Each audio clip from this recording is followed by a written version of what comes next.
রোহিত কি ফুলকিকে বক্সিং শেখাতে রাজি হবে? কিভাবেই বা অসম্ভবকে সম্ভব করবে ফুলকি? জি বাংলায় বেশ অনেক মাস ধরে সম্প্রচারিত হচ্ছে ধারাবাহিক ফুলকি। ফুলকির চরিত্রে দীপানি মণ্ডলের অভিনয়ে মাতোয়ারা গোটা দর্শক মহল। সম্প্রতি ধারাবাহিকের নতুন প্রোমো এসেছে, যেখানে দেখা যাচ্ছে ফুলকিকে বক্সিং শেখানোর ভার আর একদমই নিচ্ছে না রোহিত। কারণ রোহিতের কেরিয়ারে যে কালো দাগ লেগেছে, রোহিত চায় না সেটা ফুলকিকে জীবনে কোনোভাবেই আঘাত আনুক। আর তাই নানানভাবে ফুলকিকে বক্সিং শেখানো থেকে এড়িয়ে যাচ্ছে রোহিত। এমনকি নতুন এক ট্রেনারকেও ঠিক করেছে রোহিত ফুলকি দাসকে বক্সিং শেখানোর জন্য। কিন্তু ফুলকি যে বড্ড জেদি, সে তার স্যারের কাছ থেকেই বক্সিং শিখবে বলে প্রতিজ্ঞাবদ্ধ।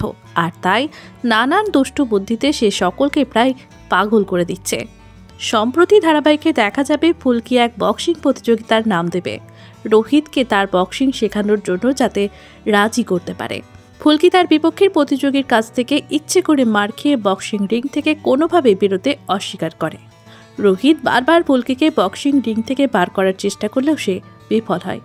তাহলে কি অবশেষে রোহিতই পারবে ফুলকিকে বক্সিং শেখাতে?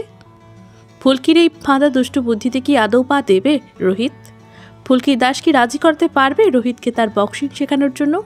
জানতে হলে চোখ রাখুন জি বাংলার পর্দায়। দেখুন ফুলকি প্রতিদিন সন্ধে 7:30টায়।